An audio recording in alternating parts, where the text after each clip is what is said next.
한국은 교과서에 나오는 전쟁 국가 아닌가요? 미국 명문 사립학교 학생들의 질문이었습니다. 그래, 옛날 문화나 보러 가는 거야. 교사도 그렇게 생각했죠. 하지만 인천공항에 내린 순간 모든 것이 뒤집어졌습니다. 10초 만에 끝나는 자동 입국 심사. 밤 11시 주문이 아침 7시에 도착하는 배송. 80대 할머니가 쓰는 배달 앱. 이게 70년 전 전쟁했던 나라라고요? 학생들이 경악했습니다. 1953년 폐허에서 2024년 세계 7위 경제 대국까지 단 70년. GDP 500배 증가. 반도체 세계 1위. 우리가 배운 게 틀렸어요. 학생들의 외침이 미국을 흔들었습니다. 지금 공개됩니다. 한국 최고라고 댓글을 남겨주세요. 여러분의 구독과 좋아요는 아주 큰 힘이 됩니다. 공항 게이트를 통과하는 순간 뭔가 이상했습니다. 입국 심사대 앞에 줄이 거의 없었어요. 자동 입국 심사 기계가 10대 넘게 늘어서 있었고 사람들은 여권을 스캔하고 얼굴 인식을 거쳐 10초 만에 통과했습니다. 우리 학생 15명도 그냥 기계 앞에 섰다가 통과했죠. 뒤에서 한 학생이 속삭였습니다. LA 공항보다 빠른데요? 저는 제임스 톰슨입니다. 매사추세츠에 있는 애덤스 아카데미에서 역사를 가르치고 있어요. 35살, 교직 경력 10년 차죠. 우리 학교는 해마다 해외 문화체험 프로그램을 운영하는데 올해는 아시아 3개국 투어였습니다. 일본 일주일, 한국 4일, 중국 일주일. 솔직히 한국은 두 나라 사이의 경유지 정도로 생각했습니다. 경복궁이나 보고 한식 먹고 그 정도요. 짐을 찾는데 또 놀랐습니다. 수화물 컨베이어 벨트 위 전광판에 실시간으로 나오는 짐의 위치가 표시됐어요. 제 가방이 지금 벨트 어디쯤 오고 있는지 보였습니다. 학생들이 신기해하며 핸드폰으로 사진을 찍었죠. 이게 다 필요한 건가 싶었지만 확실히 편하긴 했습니다. 공항에서 나와 택시를 타려는데 한국인 가이드가 말했습니다. 지하철이 더 빠르고 편하다고요. 저는 살짝 걱정했어요. 15명 학생을 데리고 짐까지 들고 지하철을 탄다. 미국에서는 상상도 못할 일이었죠. 하지만 가이드가 자신 있게 안내했고 우리는 공항철도 플랫폼으로 향했습니다. 첫 번째 충격이 왔습니다. 플랫폼 가장자리에 투명한 문이 있었어요. 스크린도어라고 하더군요. 전동차가 들어오기 전까지 승객들이 선로로 떨어질 수 없게 막아놨습니다. 천장의 전광판에는 다음 열차가 3분 28초 후에 도착한다고 나왔어요. 초 단위까지요. 한 학생이 제게 물었습니다. 선생님, 저거 진짜 정확해요? 정확했습니다. 3분 28초가 지나자 정말로 열차가 들어왔어요. 문이 열리고 우리는 탑승했습니다. 내부는 깨끗했고 좌석마다 USB 충전 포트가 있었죠. 학생들은 즉시 핸드폰을 꺼내 충전을 시작했습니다. 서울역까지 가는 동안 저는 계속 주변을 관찰했어요. 열차 내부 전광판에는 현재 속도가 표시됐습니다. 시속 110km. 환기 시스템도 좋았고 소음도 거의 없었어요. 40분 만에 서울역에 도착했는데 학생 하나가 말했습니다. 보스턴 지하철보다 조용한데요? 서울역에서 2호선으로 환승했습니다. 여기서 또 놀랐어요. 환승 통로에 움직이는 보도가 설치돼 있었고 방향 표지판은 한국어, 영어, 중국어, 일본어로 표시됐습니다. 학생들은 길을 잃을 걱정이 전혀 없었죠. 2호선 플랫폼에서 기다리는데 전광판이 또 나왔습니다. 다음 열차 도착까지 2분 15초. 그 옆에는 현재 이 열차가 어느 역을 지나고 있는지 실시간으로 보여줬어요. 한 학생이 제게 물었습니다. 선생님, 여기 기술이 왜 이렇게 좋아요? 아시아라서 그런가요? 저는 대답할 수 없었습니다. 솔직히 저도 궁금했거든요. 호텔에 도착했을 때는 오후 2시였습니다. 체크인을 하러 프런트에 갔는데 직원이 태블릿을 건네줬어요. 거기에 여권을 스캔하고 서명을 하고 QR코드를 받으면 끝이었습니다. 카드키도 없었어요. 핸드폰에 뜬 QR코드로 방문을 열었습니다. 학생 15명 체크인이 10분도 안 걸렸죠. 방에 들어가 짐을 풀고 저는 창밖을 봤습니다. 서울 시내가 펼쳐졌어요. 고층 빌딩들, 넓은 도로, 한강. 어딘가 익숙하면서도 낯선 풍경이었습니다. 미국 도시 같기도 하고 또 다른 것 같기도 하고요. 저녁 식사 후 학생들과 호텔 근처를 산책했습니다. 편의점에 들어갔는데 거기서 또 놀랐어요. 직원이 없었습니다. 무인 편의점이었죠. 물건을 집어들면 센서가 인식하고 출구에서 자동으로 결제됐습니다. 카드만 태그하면 끝이에요. 학생 하나가 말했습니다. 아마존고랑 똑같은데요? 근데 여기가 더 많네요. 숙소로 돌아오는 길에 한 학생이 제게 물었습니다. 선생님, 여기 정말 70년 전에 전쟁했던 나라 맞아요? 교과서에서 배운 거랑 너무 다른데요. 저는 웃으며 대답했습니다. 그러게요. 내일 경복궁 가면 좀 더 우리가 아는 모습일 거예요. 하지만 속으로는 생각했죠. 이미 예상이 빗나가기 시작했다고요. 다음 날 아침, 우리는 경복궁으로 향했습니다. 드디어 제가 기대했던 일정이었어요. 600년 역사의 조선 왕궁, 전통 건축물, 한복 입은 사람들. 이제 좀 교과서에서 본 아시아가 나오겠구나 싶었죠. 지하철 3호선을 타고 경복궁역에서 내렸습니다. 5번 출구로 나오니 바로 광화문이 보였어요. 웅장한 물루와 석조 구조물이 아침 햇살을 받아 빛났습니다. 학생들이 와하고 탄성을 질렀죠. 저도 인정합니다. 정말 멋있었어요. 그런데 궁 입구에 도착하자마자 또 예상이 틀렸습니다. 매표소에서 직원이 학생들에게 태블릿을 하나씩 나눠줬어요. AR 가이드 시스템이라고 했습니다. 궁궐 곳곳에서 태블릿을 들면 증강현실로 옛날 모습이 화면에 나타난다는 거예요. 학생 하나가 근정전 앞에서 태블릿을 들었는데 화면에 조선시대 관리들과 왕이 나타났습니다. 3D로요. 전통 궁궐의 최신 기술이라니. 이상한 조합이었지만 효과는 확실했어요. 학생들은 궁궐 곳곳을 다니며 과거와 현재를 비교했습니다. 이 기둥이 원래 저렇게 화려했구나. 여기서 과거 시험을 봤구나. 단순히 건물만 보는 것보다 훨씬 흥미로워했죠. 2시간 정도 경복궁을 둘러본 후 우리는 광화문 광장으로 나왔습니다. 점심을 먹으러 가는 길이었는데 광장 곳곳에 전동 킥보드가 세워져 있었어요. 공유 서비스라고 하더군요. 한 학생이 앱을 깔더니 바로 킥보드를 빌렸습니다. QR코드 스캔 한 번에 잠금이 풀렸죠. 저는 걱정이 됐습니다. 안전한 거냐고 물었더니 가이드가 설명했어요. 헬멧은 킥보드에 부착돼 있고 속도 제한이 있고 GPS로 위치 추적이 된다고요. 인도에서는 타면 안 되고 지정된 주차 구역에만 반납할 수 있다고 했습니다. 생각보다 체계적이더군요. 광장 주변에 전기차도 많이 보였습니다. 택시 절반 이상이 전기차였어요. 충전소도 곳곳에 설치돼 있었죠. 한 학생이 말했습니다. 캘리포니아보다 전기차가 더 많은 것 같은데요. 저도 그렇게 느꼈습니다.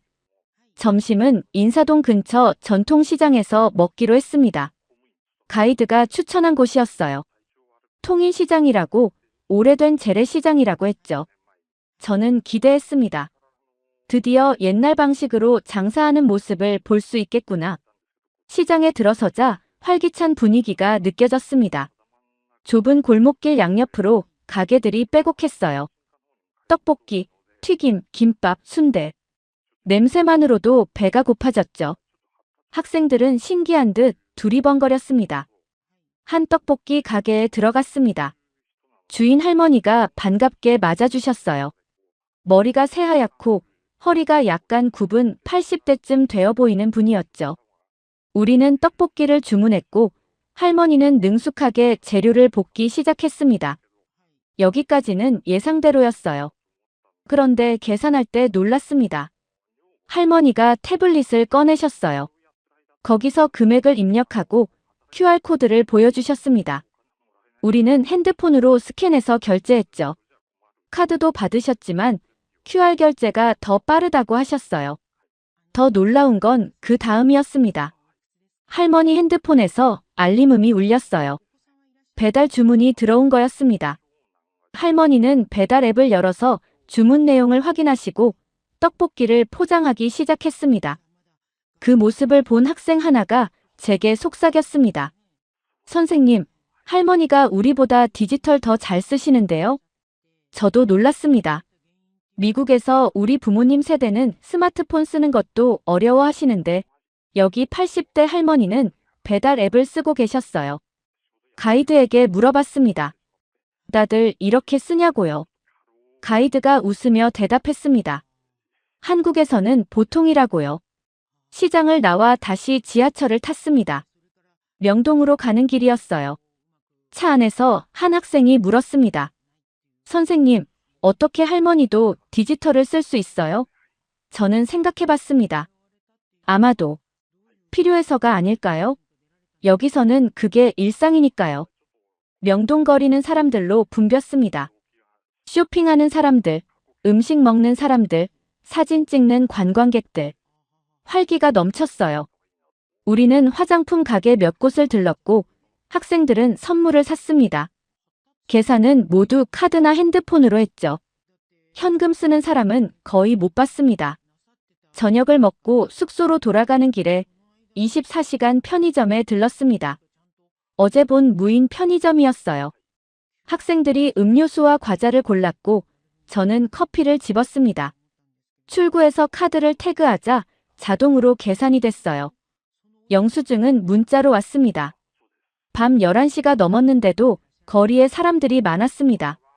식당도, 카페도, 편의점도 다 열려 있었어요. 한 학생이 말했습니다. 여기는 밤에도 안전한가 봐요. 저도 그렇게 느꼈습니다. 미국 같으면 이 시간에는 거리가 비는데 여기는 달랐어요. 숙소에 도착해서 침대에 누웠습니다. 머릿속으로 오늘 하루를 정리했어요. 경복궁의 AR 시스템, 광화문의 전기차와 킥보드, 시장 할머니의 배달 앱, 무인 편의점. 전통과 현대가 이상하게 섞여 있었습니다. 어색하지 않게요. 문득 궁금해졌습니다. 이게 다 언제부터 이랬을까요? 셋째 날 오전, 우리는 서울의 한 고등학교를 방문했습니다. 학생 교류 프로그램이었어요. 우리 학생들과 한국 학생들이 짝을 이뤄 함께 수업을 듣고 대화를 나누는 시간이었죠. 학교 정문을 들어서자 깨끗한 교정이 보였습니다. 5층짜리 건물 몇 개가 디귿자 형태로 배치돼 있었어요. 운동장에서는 학생들이 체육 수업을 하고 있었고 복도에서는 수업 시간을 기다리는 학생들이 보였습니다. 평범한 고등학교였죠. 교실에 들어갔는데 평범하지 않았습니다. 칠판이 없었어요. 대신 교실 앞쪽 벽면 전체가 대형 스크린이었습니다. 각 책상마다 태블릿이 놓여 있었고 학생들은 그걸로 필기를 했죠. 종이 교과서를 쓰는 학생은 한 명도 없었습니다. 수업이 시작됐습니다. 수학 시간이었어요. 선생님이 화면에 문제를 띄우자 학생들은 태블릿으로 풀이를 입력했습니다. 실시간으로 답안이 선생님 화면에 모였고 선생님은 틀린 학생들에게만 개별 힌트를 보냈어요. 효율적이었습니다. 쉬는 시간에 한국 학생 한 명이 우리 학생에게 물어봤습니다. 미국 학교는 어때요? 우리 학생이 대답했죠.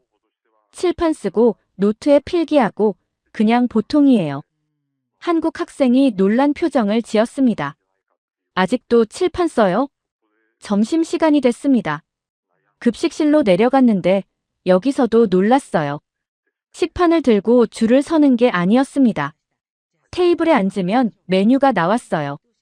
각자 원하는 메뉴를 선택하면 조리실에서 준비해서 가져다 줬습니다. 알레르기 정보도 다 표시돼 있었죠. 한 학생이 제게 물었습니다. 선생님, 한국은 급식이 무료래요. 정말이에요?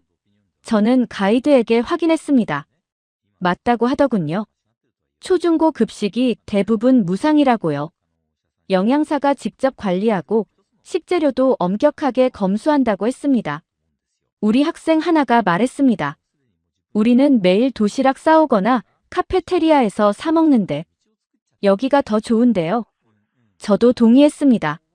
시스템이 훨씬 체계적이었어요. 오후에는 한국 학생들이 방과 후 활동을 보여줬습니다. 로봇 동아리, 코딩 동아리, 밴드 동아리. 시설이 좋았어요. 로봇 동아리는 국제대회 준비 중이라고 했고, 코딩 동아리는 자체 개발한 앱을 시연해줬습니다. 학교 급식 메뉴를 미리 보고 알레르기 정보를 확인하고 친구들과 식단 평가를 공유하는 앱이었죠.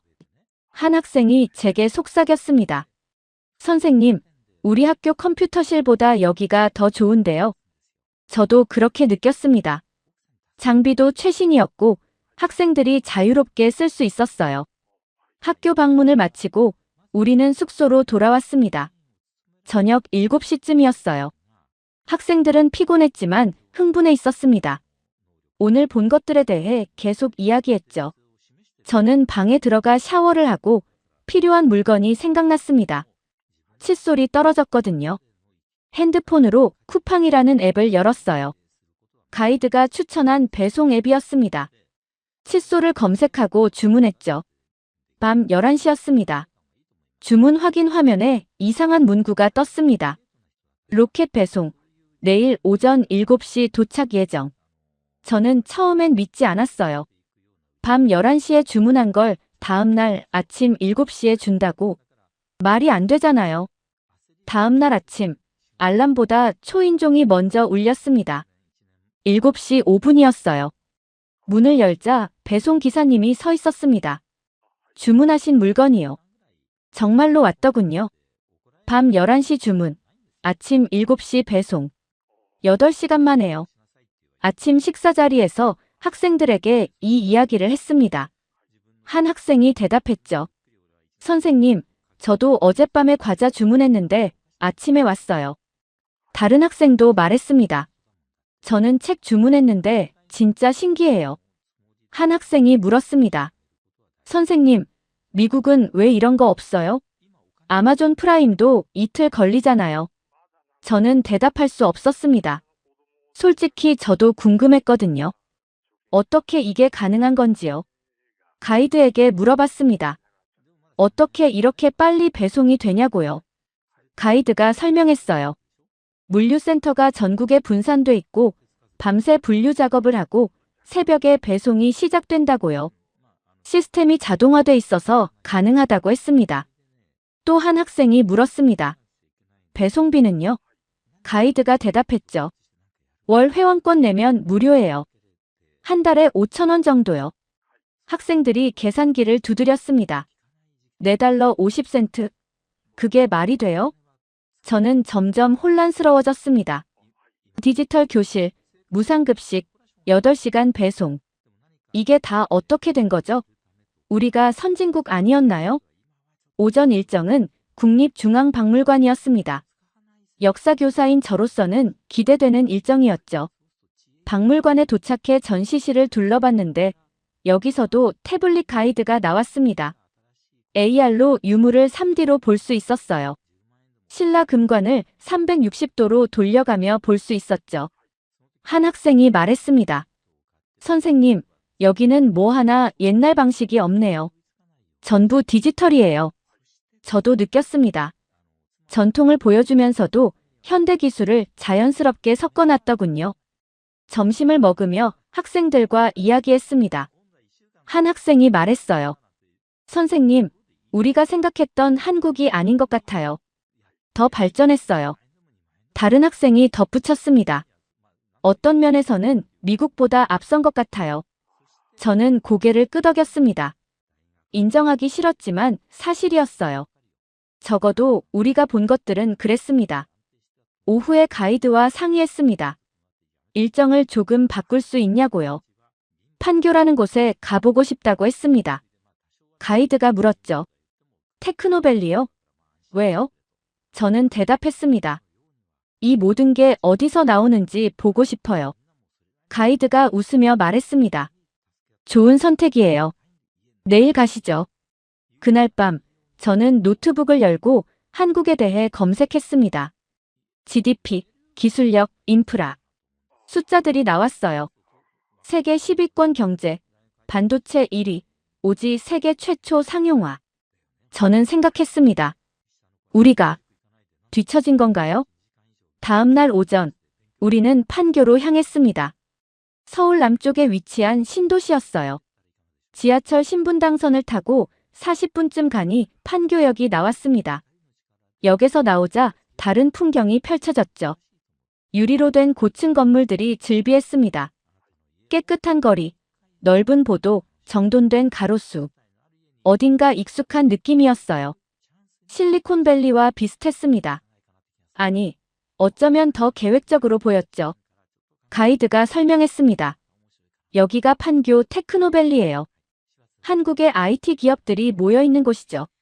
네이버, 카카오, NC소프트, 넥슨. 학생 하나가 반응했습니다. 넥슨이요? 메이플 스토리 만든 회사요? 가이드가 고개를 끄덕였어요. 첫 방문지는 네이버였습니다. 그린 팩토리라는 건물이었죠. 건물 자체가 인상적이었어요. 친환경 설계로 자연 채광을 최대한 활용했고 곳곳에 휴식 공간이 있었습니다. 직원들이 소파에 앉아 노트북으로 일하는 모습이 보였어요. 안내 담당자가 우리를 맞았습니다. 30대 초반으로 보이는 여성이었죠. 유창한 영어로 설명을 시작했습니다. 네이버는 한국 최대 포털 사이트이고 검색, 쇼핑, 결제, 지도, 웹툰. 거의 모든 온라인 서비스를 제공한다고 했어요. 학생 하나가 물었습니다. 구글이랑 비슷한 거예요? 담당자가 웃으며 대답했죠. 한국에서는 네이버가 더 많이 쓰여요. 점유율이 60%가 넘거든요. 구글은 30% 정도요. 저는 놀랐습니다. 구글을 이긴 검색 엔진이 있다니요. 담당자가 설명을 이어갔어요. 한국어 검색 최적화가 잘 돼 있고 현지 서비스가 강해요. 배달, 예약, 쇼핑. 다 네이버로 해결되거든요. 전시실로 이동했습니다. 네이버의 AI 기술, 클로버라는 음성 인식 시스템, 팝하고 번역기. 학생들이 직접 체험해봤어요. 한 학생이 영어로 말하자 실시간으로 한국어로 번역됐습니다. 정확도가 높았어요. 다음은 카카오 본사였습니다. 판교 스페이스닥원이라는 건물이었죠. 여기도 현대적이고 개방적인 분위기였습니다. 안내자가 설명했어요. 카카오톡은 한국인의 95% 이상이 사용하는 메신저라고요. 학생들이 웅성거렸습니다. 95%요? 그게 가능해요? 안내자가 고개를 끄덕였죠. 한국에서 카카오톡 없이는 살 수 없어요. 메시지, 통화, 송금, 택시 호출, 선물 보내기. 다 카카오톡으로 해요. 한 학생이 물었습니다. 미국의 왓츠앱이랑 비슷한 건가요? 안내자가 대답했어요. 왓츠앱보다 훨씬 많은 기능이 있어요. 카카오페이로 결제도 하고, 카카오뱅크로 은행 업무도 보고, 카카오택시로 이동도 하죠. 하나의 생태계예요. 오후에는 삼성 반도체 전시관으로 갔습니다. 수원에 있었는데 판교에서 차로 30분 거리였어요. 전시관에 들어서자 거대한 웨이퍼가 전시돼 있었습니다. 12인치 실리콘 웨이퍼였죠. 전시 설명을 들었습니다. 삼성전자는 세계 메모리 반도체 시장에서 1위예요. DRAM 점유율 43%, NAND 플래시 점유율 33%. 스마트폰, 컴퓨터, 서버에 들어가는 메모리의 절반 가까이가 한국산이라고 했습니다. 한 학생이 자기 아이폰을 꺼냈습니다. 이 안에도 삼성 부품이 있어요? 안내자가 웃으며 대답했죠. 당연하죠. 아이폰 메모리는 대부분 삼성이나 SK 하이닉스 제품이에요. 디스플레이도 삼성이고요. 저는 충격을 받았습니다. 우리가 매일 쓰는 기기들, 애플 제품들 안에 한국 기술이 들어있었던 거예요. 학생들도 마찬가지였습니다. 모두 핸드폰을 내려다봤죠.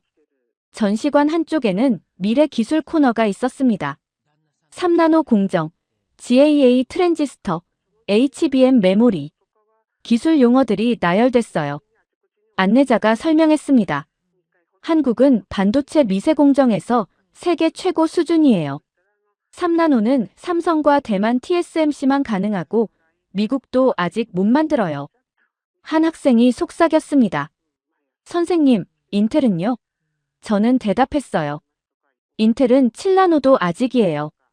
학생이 다시 물었죠. 그럼 한국이 미국보다 앞선 거예요? 저는 잠시 생각했습니다. 반도체만 놓고 보면 그렇다고 해야 할 것 같았어요. 전시관을 나와 근처 카페에 앉았습니다. 학생들과 이야기를 나눴죠. 한 학생이 말했어요. 선생님, 저는 기술 강국이 미국, 일본, 독일인 줄만 알았어요. 한국이 이렇게 대단한 줄 몰랐어요. 다른 학생이 덧붙였습니다. 우리 교과서에는 한국이 잘 안 나와요.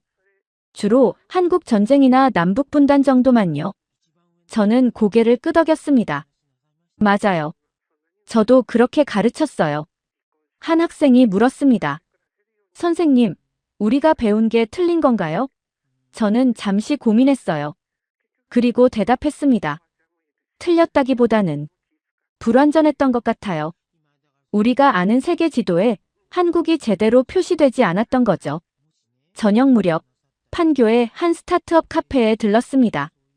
가이드가 예약해둔 곳이었어요. 그곳에서 한 스타트업 CEO를 만났습니다. 30대 후반의 남성이었죠. 자율주행 기술을 개발하는 회사를 운영한다고 했습니다. 그는 유창한 영어로 이야기했어요. 한국은 오지를 세계 최초로 상용화했고 지금은 6지를 개발 중이라고요. 자율주행 테스트베드도 여러 곳에 구축돼 있다고 했습니다. 정부 지원도 많이 받는다고 했죠. 한 학생이 물었습니다. 실리콘밸리가 더 유명한데 왜 한국에서 창업하셨어요? CEO가 웃으며 대답했어요. 한국은 테스트가 빨라요. 인프라가 좋고 얼리어답터가 많고 피드백이 즉각적이죠. 미국보다 속도가 빠르거든요. 숙소로 돌아오는 차 안에서 저는 창밖을 봤습니다. 판교의 야경이 펼쳐졌어요. 불 켜진 사무실들, 밤늦게까지 일하는 사람들. 이곳이 한국의 실리콘밸리구나 싶었습니다. 아니, 어쩌면 다른 버전의 실리콘밸리였죠. 더 빠르고, 더 촘촘하고, 더 체계적인 버전이요. 저는 깨달았습니다. 내가 아는 기술 강국 리스트가 틀렸다는 걸요. 다섯째 날 아침, 예상치 못한 일이 생겼습니다. 학생 중 한 명인 에밀리가 아프다고 했어요. 열이 나고 기침이 심했습니다. 저는 가이드에게 연락했고 가이드는 근처 병원을 찾아줬습니다. 병원까지는 걸어서 10분 거리였어요. 에밀리와 함께 병원에 도착했습니다. 입구에서부터 놀랐죠. 키오스크가 있었고 거기서 접수를 하면 됐습니다. 여권 스캔, 증상 입력, 진료과 선택. 3분 만에 접수가 끝났어요. 대기실에 앉았는데 10분도 안 돼서 에밀리 이름이 불렸습니다. 미국 같으면 30분은 기다렸을 텐데요. 진료실로 들어갔어요. 의사 선생님은 영어를 할 줄 아셨고 에밀리를 진찰했습니다. 간단한 감기라고 하시더군요. 처방전을 받고 약국으로 갔습니다. 병원 1층에 있었어요. 약사님이 약을 조제해 주셨고 우리는 계산대로 갔습니다. 얼마나 나올까 걱정했죠. 미국에서 병원비는 보험 없이는 감당하기 힘들거든요. 계산서를 받았는데 눈을 의심했습니다. 진료비와 약값 합쳐서 2만 원이었어요. 미국 달러로 15달러 정도였죠. 저는 다시 물어봤습니다. 이게 맞냐고요? 약사님이 고개를 끄덕였어요. 외국인도 건강보험 적용이 일부 되고 감기는 원래 비용이 적다고 하셨습니다. 에밀리가 말했습니다. 선생님, 미국이었으면 보험 없이 200달러는 나왔을 거예요. 저도 알았습니다. 미국 의료비가 얼마나 비싼지요. 병원을 나와 택시를 탔습니다. 숙소로 돌아가는 길이었어요. 택시 기사님이 영어를 못하셔서 번역 앱을 켰습니다. 간단한 대화를 나눴죠. 기사님이 말씀하셨어요. 한국 의료 시스템은 세계 최고 수준이라고요. 저렴하고 빠르고 품질도 좋다고 했습니다. 저는 물어봤습니다. 언제부터 이렇게 됐냐고요. 기사님이 대답하셨어요. 건강보험은 1980년대에 시작됐고 2000년대 들어 완전히 자리 잡았다고요. 지금은 전 국민이 의무가입이라고 하셨습니다. 숙소에 에밀리를 내려주고 저는 다시 나왔습니다. 오늘 일정은 부산으로 가는 거였어요. KTX를 타고 부산에 갔다가 당일치기로 돌아오는 계획이었죠. 학생들을 데리고 서울역으로 향했습니다. 서울역은 현대적인 건물이었어요. 공항 터미널처럼 넓고 깨끗했습니다. 티켓을 발권하고 플랫폼으로 내려갔죠. KTX가 서 있었습니다. 유선형의 하얀 열차였어요. 열차에 탑승했습니다. 좌석은 넓고 편했어요. 각 좌석마다 콘센트가 있었고 무료 와이파이가 제공됐습니다. 학생들은 자리에 앉자마자 핸드폰을 꺼냈죠. 9시에 출발했습니다. 열차가 천천히 움직이더니 속도를 올렸어요. 창밖 풍경이 빠르게 지나갔습니다. 전광판에 현재 속도가 표시됐죠. 시속 300km였습니다. 한 학생이 말했습니다. 선생님, 이거 비행기보다 빠른 것 같아요. 저는 웃었어요. 비행기만큼은 아니지만 확실히 빨랐습니다. 2시간 30분이면 부산에 도착한다고 했어요. 서울에서 부산까지 400km가 넘는데 말이죠.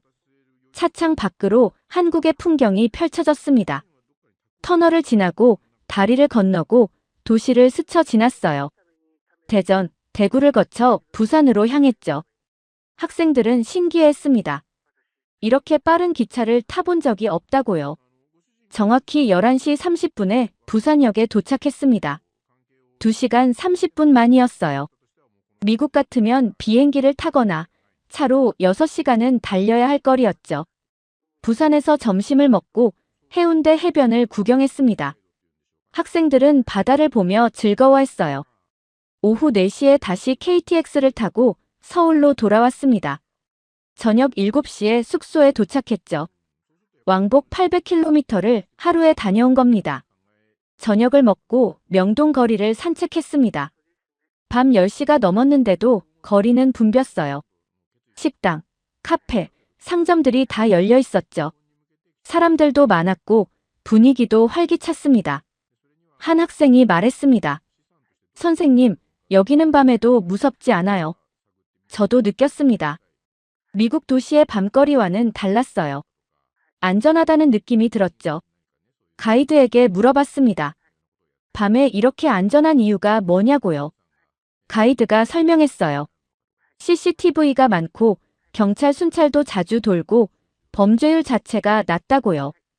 특히 강력 범죄는 거의 없다고 했습니다. 한 학생이 물었어요. CCTV가 얼마나 많은데요? 가이드가 대답했죠. 서울만 해도 수십만 대가 설치돼 있다고요. 주요 도로, 골목길, 지하철역. 거의 모든 곳에 있다고 했습니다. 학생들 반응이 엇갈렸습니다. 한 학생은 감시받는 것 같다고 했고 다른 학생은 안전해서 좋다고 했어요. 저는 생각했습니다. 프라이버시와 안전. 어느 쪽을 선택할 것인가요? 숙소로 돌아가는 길에 편의점에 들렀습니다. 간식을 사려고요. 계산하면서 점원과 짧게 대화를 나눴어요. 한국어는 못하지만 번역 앱으로 소통했죠. 점원이 말했습니다. 한국 좋아하냐고요. 저는 고개를 끄덕였어요. 점원이 웃으며 말했습니다. 지금은 좋지만 옛날에는 아니었다고요.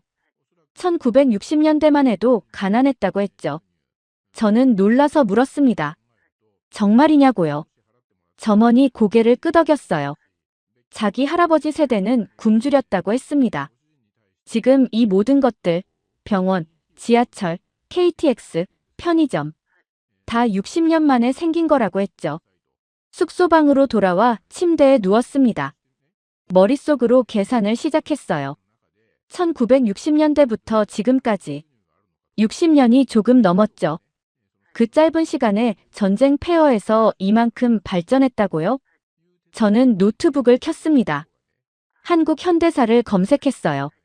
1953년 휴전, 1960년대 경제 개발, 1970년대 중화학공업, 1980년대 민주화, 1997년 IMF 위기, 2000년대 IT 강국.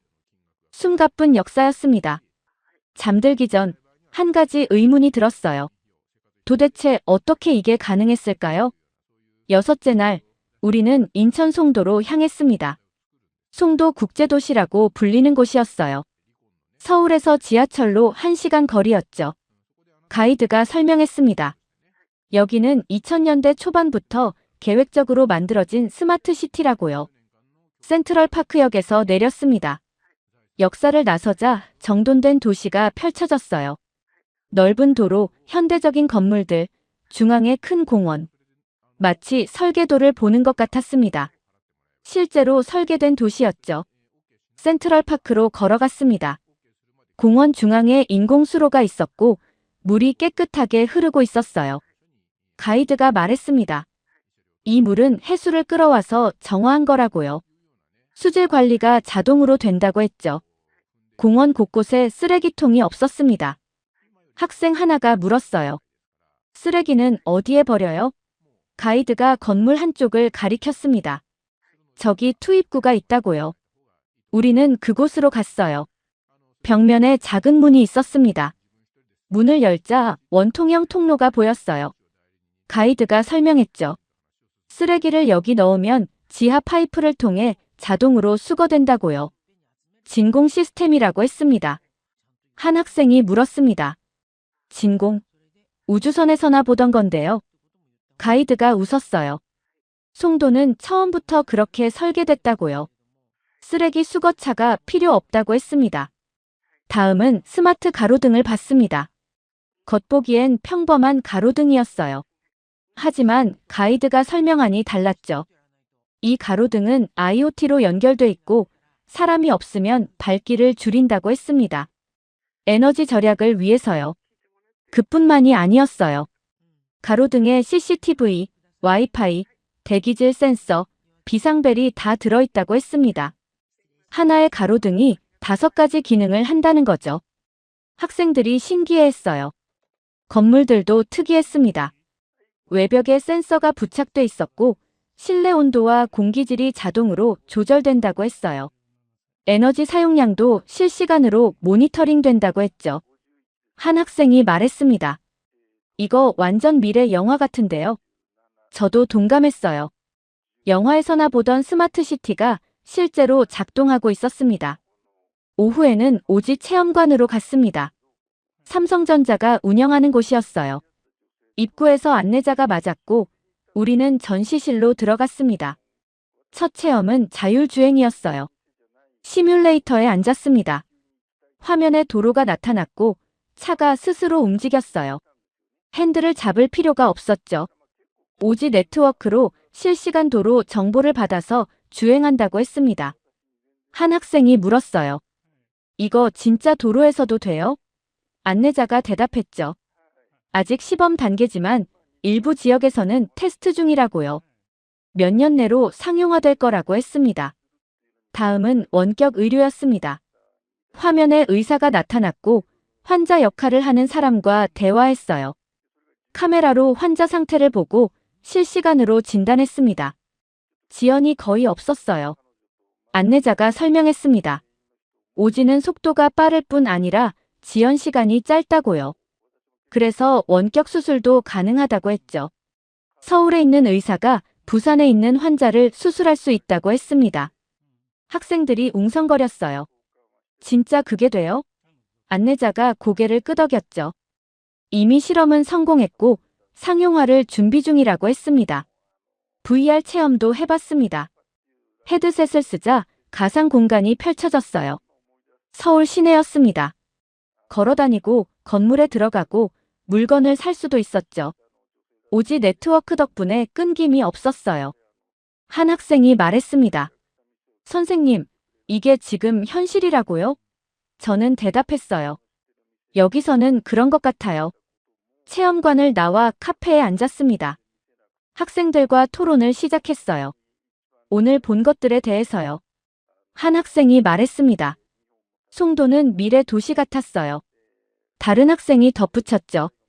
오지 기술도 미래 기술인 줄 알았는데 여기서는 이미 쓰고 있네요. 또 다른 학생이 질문했습니다. 선생님, 이게 미래에 대한 투자인가요? 아니면 이미 미래인가요? 저는 잠시 생각했어요. 그리고 대답했습니다. 아마도 둘 다일 거예요. 투자하면서 동시에 사용하고 있는 거죠. 한 학생이 말했어요. 미국은 아직 사지도 제대로 안 되는 곳이 많은데요. 저도 알았습니다. 미국 시골 지역은 통신이 불안정하죠. 다른 학생이 물었습니다. 왜 한국은 이렇게 빨라요? 기술이 더 좋은 건가요? 저는 고개를 저었어요. 기술만의 문제는 아닐 거예요. 아마도 국토 크기, 인구 밀도, 정부 정책, 여러 요인이 있을 겁니다. 가이드가 끼어들었습니다. 한국은 국토가 작아서 인프라 구축이 빠르다고요. 전 국민에게 서비스를 제공하는 게 상대적으로 쉽다고 했죠. 하지만 그것만으로는 부족하다고 했습니다. 정부가 강하게 밀어붙이고 기업들이 경쟁하고 국민들이 빨리 받아들이는 문화가 있다고 했어요. 저는 고개를 끄덕였습니다. 그 말이 맞는 것 같았어요. 저녁에 숙소로 돌아오는 지하철 안에서 저는 생각했습니다. 선진국의 기준이 뭘까요? GDP, 군사력, 문화, 기술. 한국은 GDP로 보면 세계 10위권이에요. 군사력도 강하죠. K-팝과 K-드라마는 전 세계에서 인기고요. 기술은 반도체, 통신, 자동차. 많은 분야에서 최상위권입니다. 그런데 왜 우리는 한국을 선진국이라고 생각하지 않았을까요? 적어도 저는 그랬어요. 한국을 일본이나 독일과 같은 수준으로 보지 않았습니다. 창밖을 봤어요. 지하철 터널벽에 전광판이 지나갔습니다. 광고가 나왔죠. 깨끗하고 밝고 빠르게 움직였어요. 저는 깨달았습니다. 우리의 인식이 현실을 따라가지 못한 거라고요. 마지막 날 오전, 우리는 전쟁기념관으로 갔습니다. 용산에 위치한 거대한 건물이었어요. 입구에 탱크와 전투기가 전시돼 있었고 학생들은 신기해했죠. 내부로 들어갔습니다. 첫 전시실은 한국전쟁관이었어요. 1950년부터 1953년까지의 기록이 담겨 있었죠. 사진들이 벽면을 채우고 있었습니다. 저는 사진 앞에 멈춰 섰습니다. 1953년 서울의 모습이었어요. 폐허였습니다. 무너진 건물들, 텐트촌, 굶주린 아이들. 흑백 사진 속 풍경은 처참했어요. 이게 정말 70년 전 서울이라고요? 학생들도 충격받은 표정이었습니다. 한 학생이 말했어요. 이게 우리가 어제 본 그 서울이요? 저도 믿기 힘들었습니다. 다음 사진은 1960년대였습니다. 여전히 가난했어요. 판잣집, 비포장도로, 허름한 옷을 입은 사람들. 한국은 당시 세계 최빈국 중 하나였다고 설명이 나와 있었죠. 1인당 GDP가 100달러도 안 됐다고 했습니다. 가이드가 설명을 시작했습니다. 1960년대 박정희 정부가 경제 개발을 시작했다고요. 수출주도 전략을 택했다고 했죠. 만들어서 팔아야 먹고 산다는 절박함이었다고 했어요. 1970년대 사진이 나왔습니다. 공장들이 보였어요. 포항제철, 현대조선소, 중화학공업이 일어나기 시작했습니다. 사람들이 공장에서 밤낮 없이 일하는 사진이 있었죠. 가이드가 말했습니다. 당시 한국인들은 하루 12시간씩 일했다고요. 주 6일 근무는 기본이었고 휴가도 거의 없었다고 했습니다. 모두가 가난에서 벗어나기 위해 필사적이었다고요. 한 학생이 물었습니다. 왜 그렇게까지 했어요? 가이드가 대답했죠. 선택지가 없었다고요. 자원도 없고 땅도 작고 전쟁으로 모든 게 파괴됐으니 일해서 만들고 파는 것밖에 방법이 없었다고 했습니다. 1980년대 사진으로 넘어갔습니다. 서울 올림픽 준비 모습이 보였어요. 고속도로가 생기고 아파트가 지어지고 지하철이 건설됐습니다. 조금씩 달라지고 있었죠. 가이드가 설명했어요. 1980년대는 민주화 운동도 있었다고요. 경제 발전과 동시에 정치적 자유를 요구했다고 했습니다. 1987년 직선제 개헌으로 민주주의가 자리 잡았다고 했죠. 그 다음 전시실로 이동했습니다.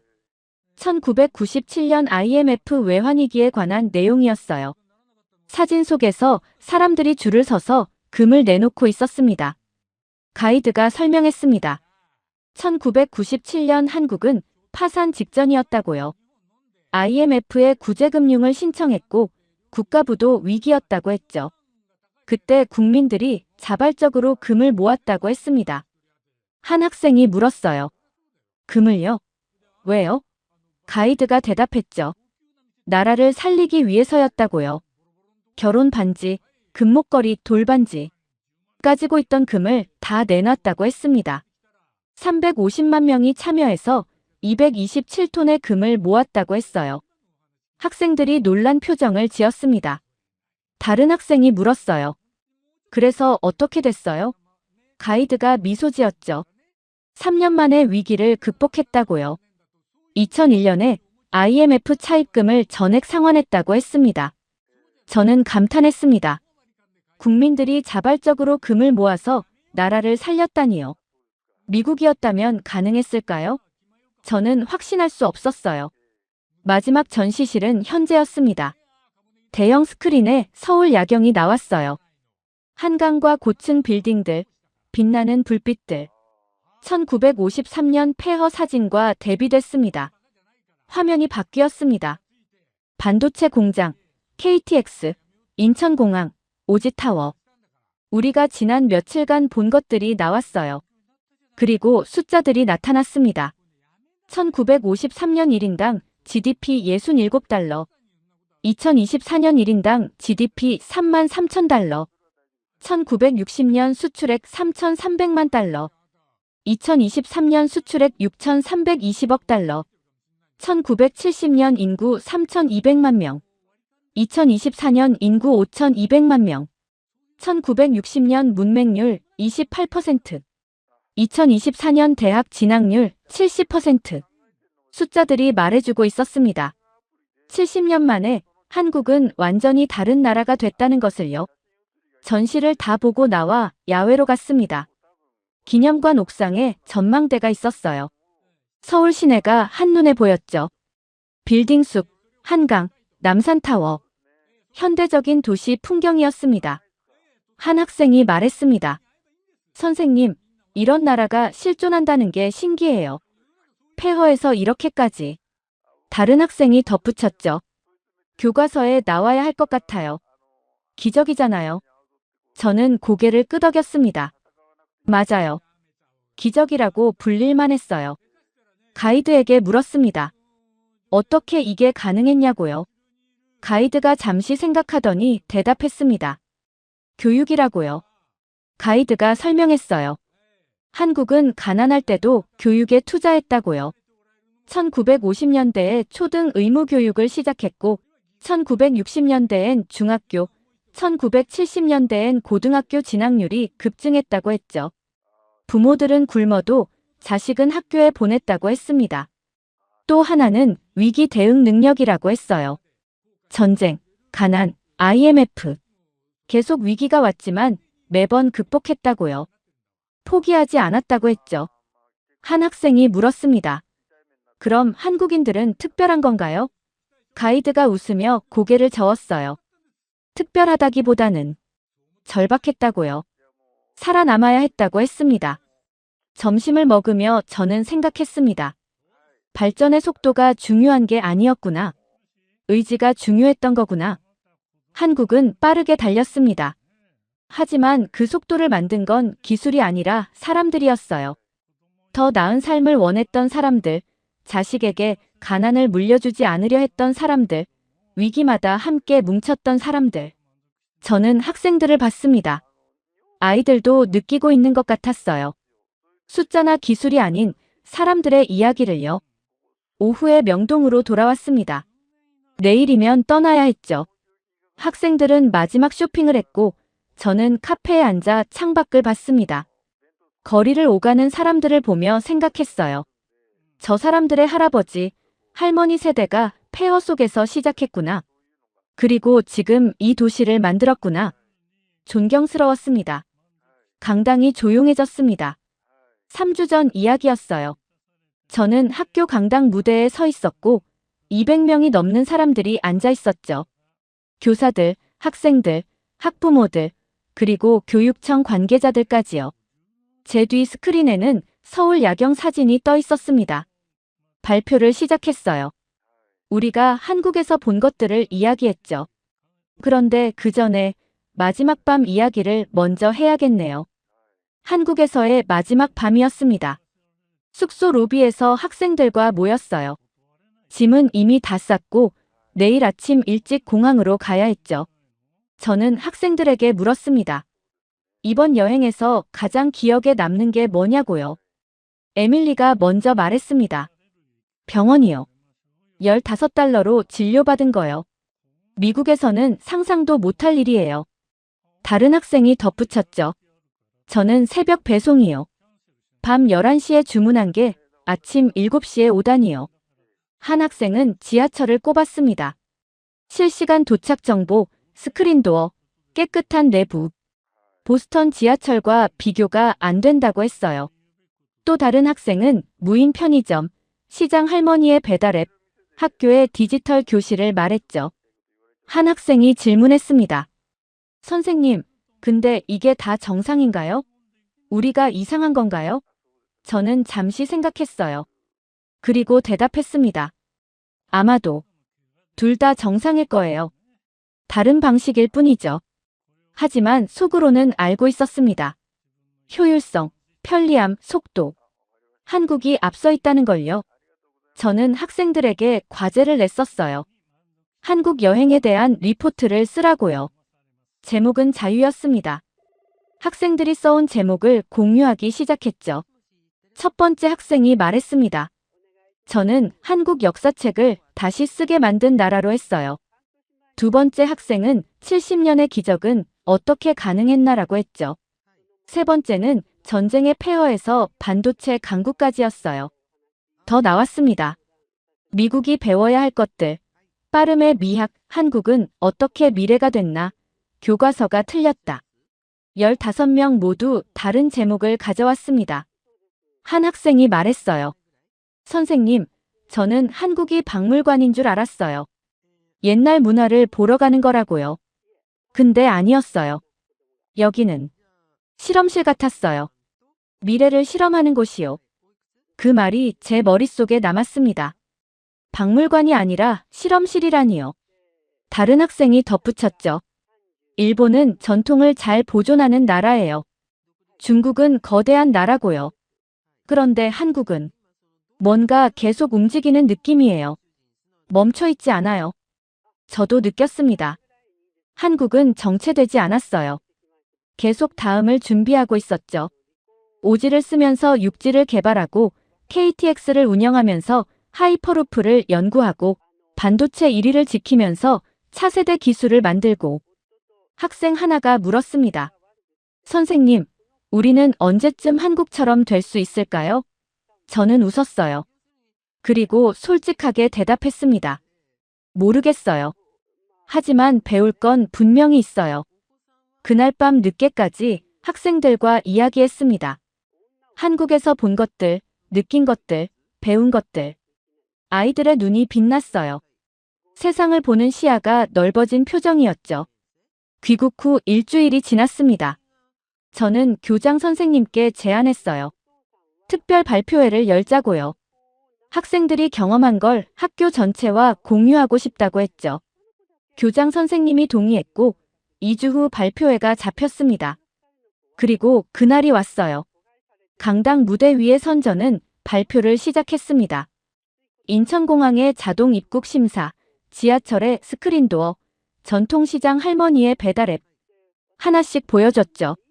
청중들이 놀란 표정을 지었습니다. 특히 교사들이요. 한 동료 교사가 손을 들었어요. 정말 시장 할머니가 배달앱을 쓴다고요?